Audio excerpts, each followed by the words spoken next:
evening, ladies and gentlemen, and thanks for taking the rendezvous with us right here on Spectrum Television, bringing you the eye on the news for February 7, 2023. The Electoral Council has published a list of candidates selected for the senatorial elections of March 12. 10 out of the 13 parties at the start have been retained. Tonight, we take a look at the list coupled with reactions from some political parties. In other news, we look at the recent outing of the National Executive Bureau of the Cameroon Journalist Trade Union on the media fight for justice for Martinez Zogo. Black will be the order of the day come Wednesday, February 8. This and many more will be yours in this newscast. Thanks once more. If you're just joining us, it is the 8 p.m. Baningwa newscast right here on Spectrum Television.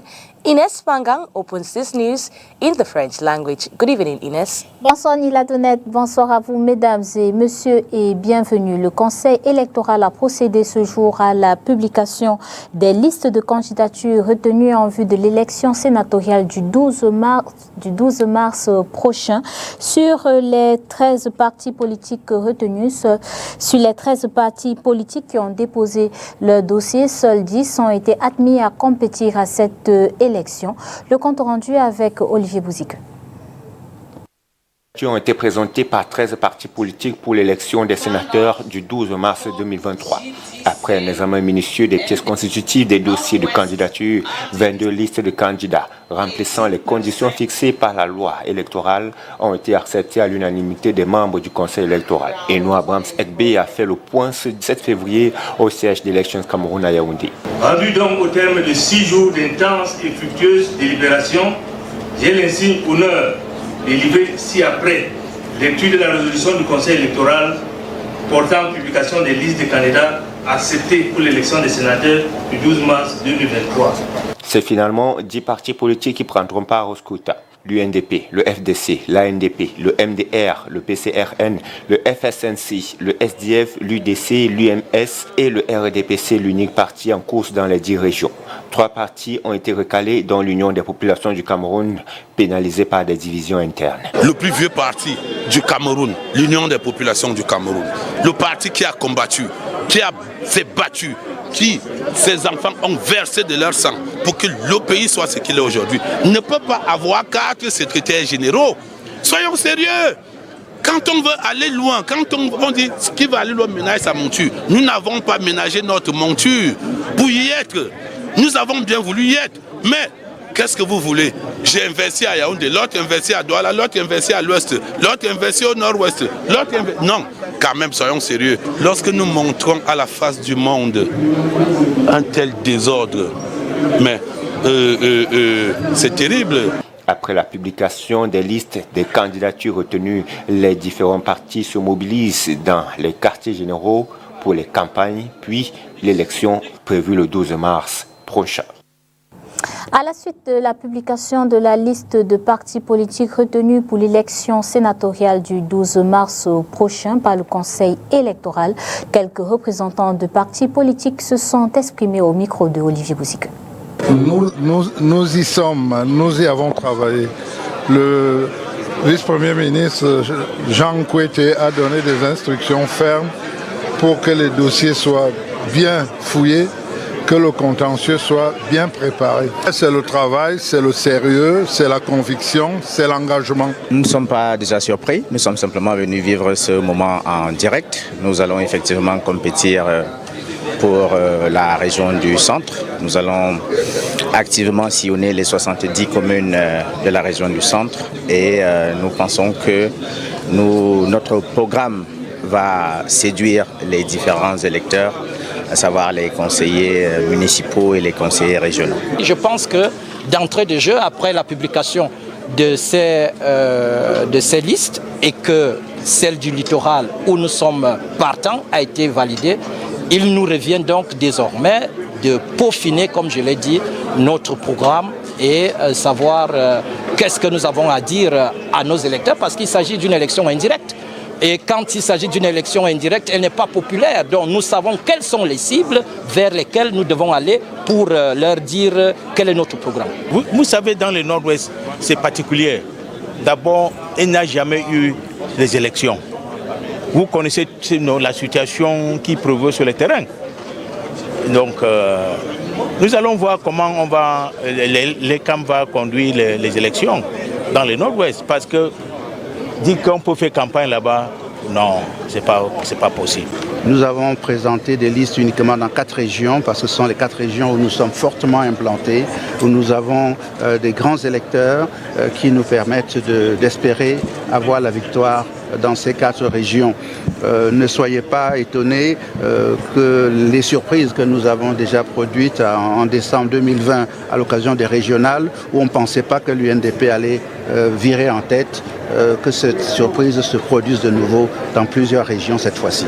Et nous savons que nous sommes la 2e force politique dans la région de l'Ouest, après le RDPC qui a la majorité des conseillers régionaux et municipaux qui constituent le collège électoral. Nous savons également que après 2 mandatures du Sénat, après ce que l'opinion nationale camerounaise a comme appréciation sur la prestation du Sénat, à tel point que d'aucuns aujourd'hui pensent qu'il vaut mieux supprimer le Sénat parce qu'on ne trouve pas ce qu'il fait, nous pensons que la 3e mandature doit être la mandature du défi. Le défi de faire que le Sénat confirme que son rôle, que le Cameroun a besoin de son rôle. Et pour qu'il en ait ainsi, il faut qu'on y envoie des gens nouvelles qui viennent avec l'engagement de travailler et non la prétention de se faire de nom ou de s'enrichir. Les maires à l'école de l'apprentissage de bonnes pratiques relatives à l'exécution du budget des collectivités territoriales décentralisées. C'est ce matin au cours d'un atelier national qui se déroule à Douala. Occasion pour ceux-ci de revenir sur certaines innovations des difficultés rencontrées sur le terrain. Reportage Makedali Dignotom et Julie Pont. Cette année, l'exécution du budget des collectivités territoriales décentralisées CDT dans les régions du littoral et du sud-ouest va mettre un accent particulier sur le mécanisme de ramassage des ordures. Parlant de nouveautés, la principale nouveauté ici, ou ce que nous pouvons appeler innovation, porte beaucoup plus sur la contractualisation de la prestation relative au ramassage des ordures. Je pense qu'au niveau de CTD, c'est une question qui soulève beaucoup de questions. C'est une question qui soulève beaucoup de problèmes et lesquels devraient être adressés au cours des exposés qui vont être présentés, notamment par le représentant du MIMAP au sein de l'équipe que le ministre a bien voulu commettre sur le terrain ici à Douala. Il faut que je souligne ici que cela concerne non seulement la région du littoral, non littoral 1 et 2, mais également la région du sud-ouest. Sauf que l'exécution du budget se heurte à plusieurs difficultés sur le terrain. Lorsque nous élaborions nos budgets, nous avons à côté du budget ce qu'on appelle un plan de trésorerie. On se projetait en termes d'avoir des recettes pour mettre en exécution ce budget. Mais aujourd'hui, il est difficile, n'est-ce pas, de véritablement se programmer sur un trimestre, puisque les recettes sont les recettes trimestriellement. Donc avec ce retard, vous voyez que c'est l'une des difficultés majeures à exécuter convenablement notre budget. Il va falloir donc davantage travailler pour aller, n'est-ce pas, rechercher ces ressources en développant d'autres niches pour élargir notre assiette de recouvrement, notamment en termes d'impôts et de taxes. Donc vous savez que la taxe, c'est une contrepartie, ce n'est pas un impôt direct. Pour collecter une taxe, il faut la contrepartie, c'est-à-dire en d'autres termes, il faut qu'il y ait un fait générateur, ce qui donne lieu au recouvrement de la taxe. Douala a abrité ce mardi 7 février un atelier national de vulgarisation et d'échange sur la lettre circulaire relative à l'exécution des budgets des CDT au titre de l'exercice 2023.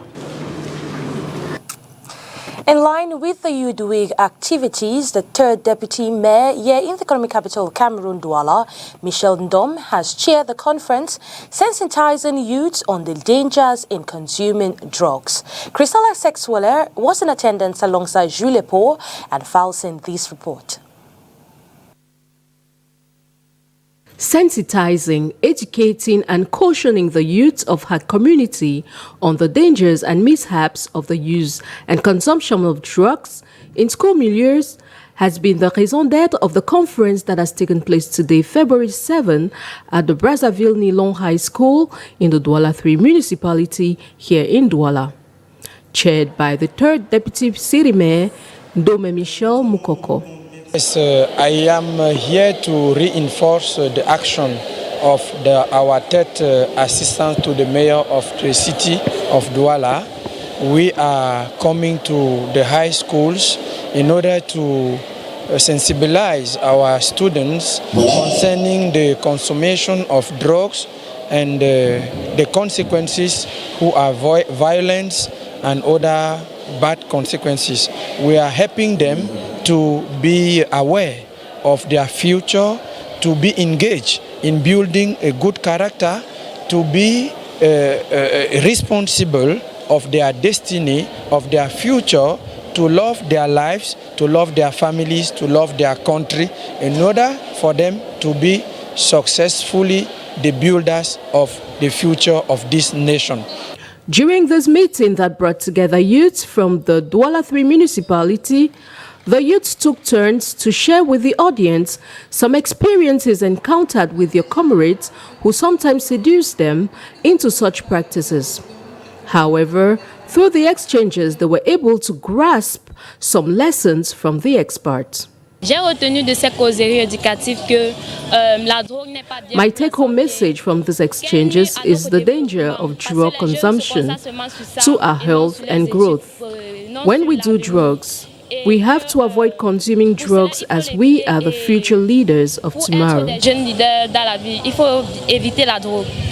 For the Deputy Mayor, this initiative will be multiplied and spread across other institutions. Je l'ai dit à Nilon ce matin, il est question pour certains jeunes, chaque établissement pourra dans un avenir proche nous envoyer 2 ou 3. In future, other institutions should send youths from their schools as ambassadors so as to transmit these informations to their peers. Pour pouvoir sensibiliser, comme je le disais tantôt, tous les autres élèves qui ne pourront pas participer aux échanges. Merci. Such initiatives like this should be embraced and encouraged in school milieus in order to eradicate the consumption and use of drugs in schools, as the youths today are definitely going to be leaders tomorrow.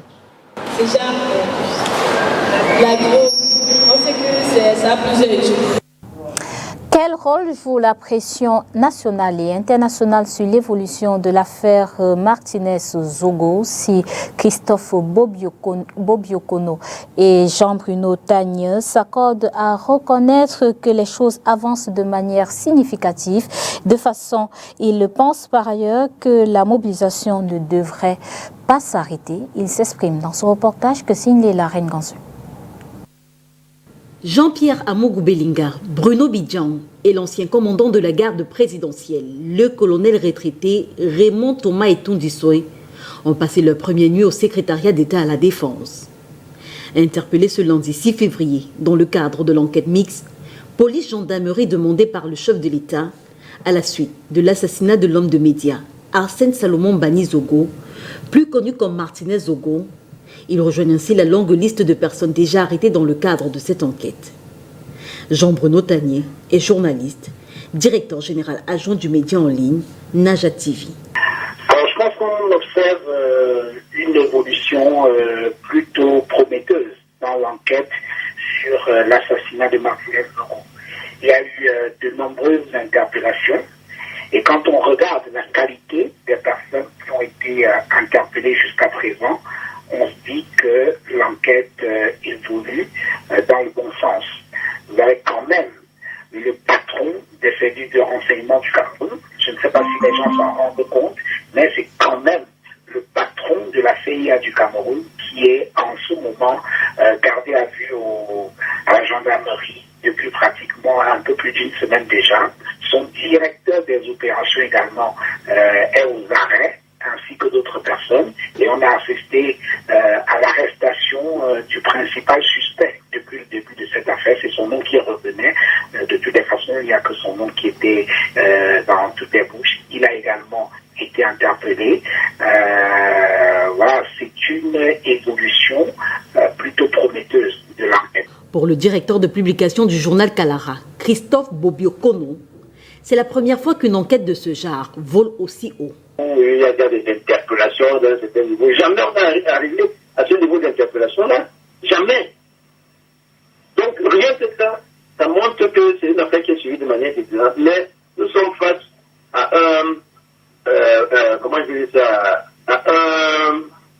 un système judiciaire qui peut connaître des blocages et tout. C'est pour cela que la mobilisation, notamment des journalistes, de ceux qui pensent qu'ils peuvent aussi subir le même sort, est nécessaire pour maintenir en éveil ceux qui sont garants de la qualité de la justice.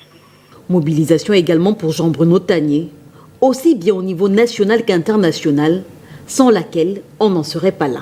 Au regard de ce qu'on a souvent vu avec des affaires du même type au Cameroun, cette fois, les donnes ont un tout petit peu changé parce qu'il y a eu une mobilisation non seulement de toute la société camerounaise, pas simplement les journalistes, mais c'est un crime. L'assassinat odieux de Martinez Zogo a choqué la conscience de n'importe quel être humain normalement constitué, et je pense que c'est cela qui a mis un peu de pression sur les autorités camerounaises pour qu'elles essayent de rendre justice. Il faut également dire que cette affaire a eu un retentissement international qui a mis un peu nos autorités dos au mur, et on peut dire qu'elles n'avaient pas d'autre choix que de continuer à faire la lumière sur cette affaire. De toute façon, la pression n'est pas tombée. Ce n'est pas parce qu'on a appelé à arrêter deux ou trois personnes, aussi puissantes soient-elles, que l'enquête est bouclée. Je pense que toutes les personnes qui ont été arrêtées jusqu'à présent sont présumées innocentes en attendant que leur responsabilité éventuellement soit clairement établie. S'il n'y avait pas eu cette grosse pression, non seulement de l'opinion camerounaise, mais également de la communauté internationale, je suis sûr que ce crime serait resté impuni exactement comme tous les autres crimes qui l'ont précédé. Interrogé par RFI, Maître Claude Assira fait savoir que la privation provisoire de liberté des 3 interpellés ce lundi est une garde à vue de fait qui pourrait durer jusqu'à 8 jours. Un délai de détention poursuit l'avocat qui pourrait même être étendu à 15 jours. Now on to this brief. The National Executive Bureau of the Cameroon Journalists Trade Union commends the efforts put by journalists to ensure Martinez Zogo's murderers is brought to book. Seeing that the corporate is still roaming free, the union called on all its members to wear black tomorrow, Wednesday, so as to continuously remind authorities on the need to render justice to the deceased pressman. The CJTU also highlights the assault of journalists on Monday, condemning this act. More pressure will be mounted by the trade union, so sponsors of the mothers of Martinez Zogo are unmasked, tried and punished in accordance with the law. This is the content, the information contained in the press release issued on February 6 by the Secretary General. Now we talk violence in the society. Violence in society is of increasing concern to all Cameroonians. If it's not insult, threats, harassment, then it's psychological. In this news, we talk the causes, consequences and solutions with a psychologist. Social violence is slowly becoming an everyday reality in the economic capital, Douala. If it's not inhabitants engaging in brawl, fight, or even aggression, it's another destroying properties. This inadmissible behavior displayed by some Cameroonians has been blamed on the absence of socialization, with many individuals void of values, habits, and attitudes of a society. We need to understand that the problem lies in socialization. When we look at our society, we discover that most of the times, this process of socialization is mostly altered and questioned. Trauma and other major challenges can also trigger such aggressive reaction, and in most cases, these individuals tend to consider their actions right. Mais en ce qui le concerne, quand on observe leur comportement, il s'agit essentiellement des stratégies de comportement. But from what we draw from observing their behavior, we are like to circumvent strategies which are characterized by ridiculing moral values and reversal of astrological polarity, which in simple terms is when the abnormal becomes normal and the normal becomes abnormal. Le normal est anormalisé et la normale est normalisée. Psychologists believe everyone has to be involved in the process of eradicating the societal ill, most especially families. À mon humble avis, c'est un problème qu'il faut prendre de façon globale. Il faut que le gouvernement It's a problem we have to treat globally. The government has a part to play, families too. With regards to families, affection should reign. Moral values inculcated. The simple act of discussing with members helps them air out their frustrations. Et je pense qu'ainsi, nous pouvons à la base apporter des solutions à ce problème de violence urbaine. While this still continues, the government of Cameroon is charged with the responsibility of ensuring the safety of all. Justice will have to take its course for any perpetrator caught. À présent, dans l'actualité, au-delà de nos frontières, nous irons au Mali où le ministre russe des Affaires étrangères Sergueï Lavrov est arrivé ce jour à Bamako. Au Burkina Faso, enquête ouverte après la mort présumée de pèlerins nigérians musulmans. Et au Congo, un général ex-proche du président Sassou Nguesso sort de prison après sa peine de 5 ans. Le condensé de l'actualité africaine ce jour, c'est avec nos confrères de La Voix de l'Amérique. Le ministre russe des Affaires étrangères, Sergueï Lavrov, est en visite au Mali où il devrait être reçu par le chef de la junte, le colonel Assimi Goïta. Cette visite matérialise la volonté ferme des présidents Assimi Goïta et Vladimir Poutine d'impulser une nouvelle dynamique à la coopération dans le domaine de la défense et de la sécurité ainsi qu'au niveau économique, indique la diplomatie malienne. Au Burkina Faso, des enquêtes ont été ouvertes après la mort présumée de pèlerins nigérians musulmans dont le nombre est encore inconnu, a annoncé lundi le ministère des Affaires étrangères burkinabé dans un communiqué. La ministre Olivia Rwamba assure que des enquêtes sont ouvertes pour élucider la situation.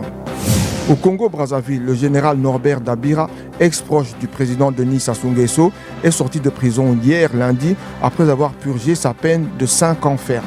Il avait été condamné en 2018 par la justice qui l'accusait de planifier d'attenter à l'intégrité physique du chef de l'État. Au Cameroun, 2 semaines après la mort du journaliste Martinez Zogo, collègues et amis saluent le progrès de l'enquête ayant conduit à l'arrestation lundi de l'influent homme d'affaires Jean-Pierre Amougou Belinga et 2 de ses proches. Zogo avait été enlevé le 17 janvier à Yaoundé, son corps mutilé a été retrouvé 5 jours après. L'Office national des infrastructures et équipements sportifs entre dans sa phase d'opérationnalisation. Hier lundi, le chef de l'État a nommé par décret le Joseph-Antoine Bell au poste du président du comité d'orientation de cette structure. Ewan et François Félix est nommé administrateur et Pascaline Maguiné-Wangui est Kombe administrateur adjoint. Comment a réagi l'ancien lion indomptable après sa nomination? Je vous propose de l'écouter dans cet extrait sélectionné pour nous par Makedali Djinouto. On ne sait pas quel jour on crée quoi. Donc forcément, je ne m'attendais pas à ce qu'il se passe quelque chose aujourd'hui. On a commencé par avoir une première solution lorsque le chef de l'État a créé l'Office national des infrastructures sportives. Je crois que c'est comme ça que ça s'appelait. Ce qui était une très très bonne idée, une très bonne chose. Et aujourd'hui, il y a cette nomination. Je dois avouer que, évidemment, je ne connais pas le contenu de la nomination parce que je n'étais pas à côté de la radio. Je n'ai pas suivi moi-même le texte. Je l'aurai forcément pour savoir qu'est-ce qu'il dit exactement, quels sont ceux qui ont été nommés, parce que vous savez que les grandes choses ne se font pas seules. Donc je doute fort que j'ai été nommé tout seul. Il y a forcément une équipe et ce sera forcément un travail d'équipe. Mais je me dis que si je considère que me choisir est une bonne chose, celui qui a eu l'idée de me choisir, si c'est une bonne chose, a eu la bonne idée de choisir d'autres personnes qui sont de la même valeur. Quelles sont les missions qui attendent le nouveau président de l'Office national des infrastructures et équipements sportifs, un organisme créé par le président de la République le 17 août 2022? Comment va fonctionner cet organe? D'où viendra l'argent? Nous vous proposons de revisiter le décret de création de l'ONI dans ce reportage que signe Makedali Djinouto.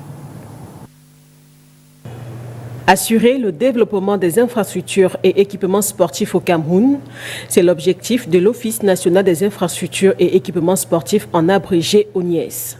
Celui-ci a été créé le 17 août 2022 par décret présidentiel.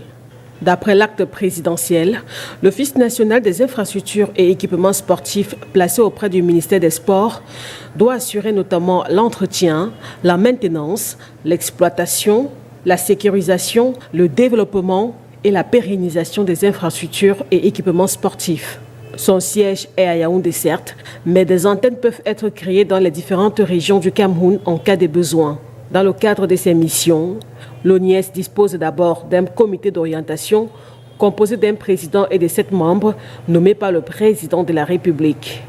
Il y a ensuite une administration supervisée par le comité d'orientation et enfin des structures spécialisées qui renferment les partenariats, l'unité d'exploitation et de marketing, la brigade des interventions et autres intendants des complexes ou stades.